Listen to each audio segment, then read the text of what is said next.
भगवद गीता का अध्याय 13 प्रकृति पुरुष।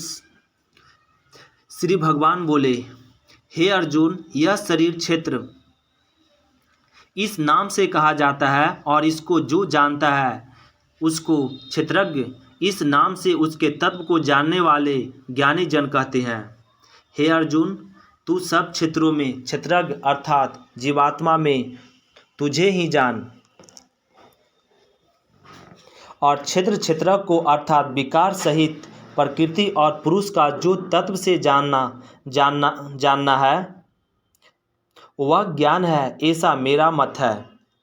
वह क्षेत्र जो और जैसा है तथा जिन विकारों वाला है और जिस कारण से जो हुआ है तथा वह क्षेत्रज्ञ भी जो और जिस प्रभाव वाला है वह संक्षेप में मुझसे सुन। यह क्षेत्र और क्षेत्रज्ञ का तत्व ऋषियों द्वारा बहुत प्रकार से कहा गया है और विविध वेद मंत्रों द्वारा भी विभाग पूर्वक कहा गया है तथा भली भांति निश्चय किए हुए युक्तियुक्त ब्रह्मसूत्र के पदों द्वारा भी कहा गया है।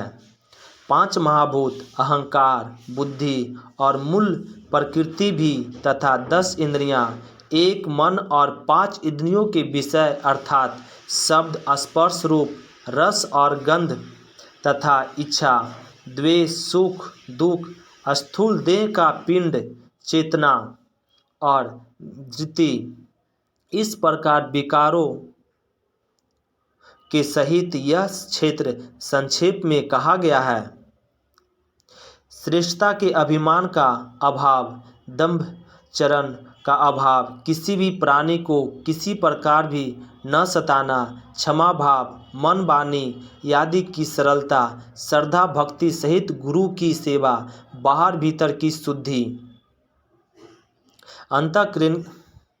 अंतःकरण की स्थिरता और मन इंद्रियों सहित शरीर का निग्रह, इस लोक और परलोक के संपूर्ण भोगों में आसक्ति का अभाव और अहंकार का भी अभाव, जन्म मृत्यु जरा और रोग आदि में दुख और द्वेषों का बार बार विचार करना, पुत्र स्त्री घर और धन आदि में आसक्ति का अभाव, ममता का न होना तथा प्रिय और अप्रिय की प्राप्ति में सदा ही चित्त का रस रहना, मुझ परमेश्वर में अन्य योग द्वारा अव्यभिचारिणी भक्ति तथा एकांत और शुद्ध देश में रहने का स्वभाव और विषयासक्त मनुष्यों के समुदाय में प्रेम का न होना, अध्यात्म ज्ञान में नित्य स्थिति और तत्व ज्ञान के अर्थ रूप परमात्मा को ही देखना, यह सब ज्ञान है और जो इसके विपरीत है वह अज्ञान है, ऐसा कहा है। जो जानने योग्य है तथा जिसको जानकर मनुष्य परमानंद को प्राप्त होता है उसको भली भांति कहूँगा। वह अनादि वाला परब्रह्म न सत्य ही कहा जाता है न असत ही। वह सब ओर हाथ पैर वाला, सब ओर नेत्र सिर और मुख वाला तथा सब ओर नाक कान वाला है, क्योंकि वह संसार में सबको व्याप्त करके स्थित है।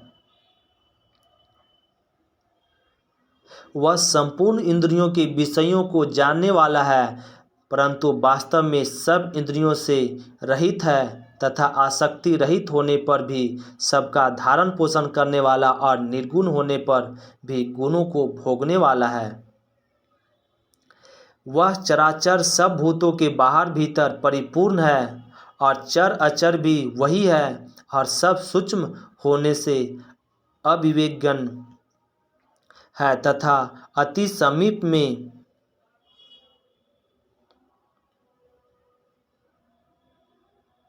और दूर में भी स्थित वही है। वह परमात्मा विभाग रहित एक रूप से आकाश के सदृश परिपूर्ण होने पर भी चराचर संपूर्ण भूतों में विभक्त सा स्थित प्रतीत होता है तथा वह जानने योग्य परमात्मा विष्णु रूप से भूतों को धारण पोषण करने वाला और रुद्र रूप से संहार करने वाला तथा ब्रह्म रूप से सबको उत्पन्न करने वाला है।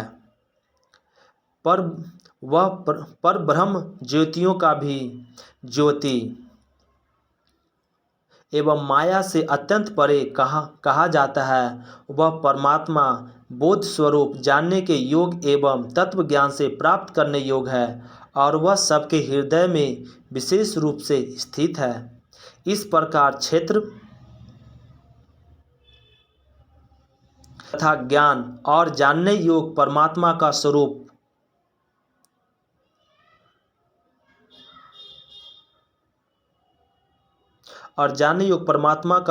संक्षेप में कहा गया। मेरा भक्त इसको तत्व से जानकर मेरे स्वरूप को प्राप्त होता है। प्रकृति और पुरुष इन दोनों को ही तू अनादि जान और राग द्वेषादि विकारों को तथा त्रिगुणात्मक संपूर्ण पदार्थों को भी प्रकृति से ही उत्पन्न जान। कार्य और करण को उत्पन्न करने में हेतु प्रकृति कही जाती है और जीवात्मा सुख दुखों की भोक्तापन में अर्थात भोगने में हेतु कहा जाता है। प्रकृति में स्थित ही पुरुष प्रकृति से उत्पन्न त्रिगुणात्मक पदार्थों को भोगता है और इन गुणों का संग ही इस जीवात्मा के अच्छी बुरी योनियों में जन्म लेने का कारण है। इस देह में स्थित यह आत्मा वास्तव में परमात्मा ही है। वह साक्षी होने से उपदृष्टा और अर्थात सम्मति देने वाला होने से अनुमता सबका धारण पोषण करने वाला होने से भर्ता जीव रूप में से भोक्ता ब्रह्मा आदि का भी स्वामी होने से महेश्वर और शुद्ध सच्चिदानंद घन होने से परमात्मा ऐसा कहा गया है। इस प्रकार पुरुष को और गुण के सहित प्रकृति को जो पुरुष तत्व से जानता है वह सब प्रकार से कर्तव्य कर्म करता हुआ भी फिर नहीं जन्मता।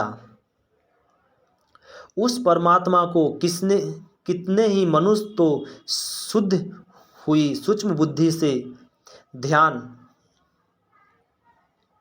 द्वारा हृदय से देखते हैं। अन्य कितने ही ज्ञानी लोग ज्ञान योग द्वारा और दूसरे कितने ही कर्म योग द्वारा देखते हैं अर्थात प्राप्त करते हैं।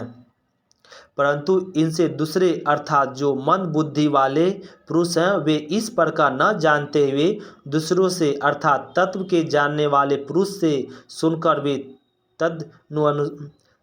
तदनुसार उपासना करते हैं और वे सर्वपरायण रूप पुरुष भी मृत्यु रूप संसार सागर को निस्संदेह तर जाते हैं। हे अर्जुन, यावन मात्र जितने भी स्थावर जंगम प्राणी उत्पन्न होते हैं उन सबको तू क्षेत्र और क्षेत्रज्ञ के संयोग से ही उत्पन्न जान। जो पुरुष नष्ट होते हुए सब चराचर भूतों में परमेश्वर को नाश रहित और समभाव से स्थित देखता है वही अर्थात देखता है। क्योंकि जो पुरुष सब में समभाव से स्थित परमेश्वर को समान देखता हुआ अपने द्वारा अपने को नष्ट नहीं करता इससे वह परम गति को प्राप्त होता है। और जो पुरुष संपूर्ण कर्मों को सब प्रकार से प्रकृति द्वारा ही किए जाते हुए देखता है और परमात्मा को अकर्ता देखता है वही अर्थात देखता है।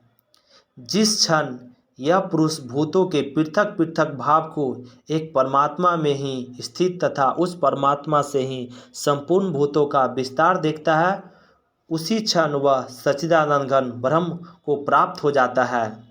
हे अर्जुन, अनादि होने से और निर्गुण होने से यह अविनाशी परमात्मा शरीर में स्थित होने पर भी वास्तव में न तो कुछ करता है और न लिप्त ही होता है। जिस प्रकार सर्वत्र व्याप्त आकाश सूक्ष्म होने के कारण लिप्त नहीं होता वैसे ही देह में सर्वत्र स्थित आत्मा निर्गुण होने के कारण देह के गुणों से लिप्त नहीं होता। हे अर्जुन, जिस प्रकार एक ही सूर्य इस संपूर्ण ब्रह्मांड को प्रकाशित करता है, उसी प्रकार एक ही आत्मा संपूर्ण क्षेत्र को प्रकाशित करता है। इस प्रकार क्षेत्र और क्षेत्रज्ञ के भेद को तथा कार्य सहित प्रकृति से युक्त होने को जो पुरुष ज्ञान नेत्रों द्वारा तत्व से जानते हैं, वे महात्मा जन पर ब्रह्म परमात्मा को प्राप्त होते हैं। अध्याय 13 समाप्त हुआ।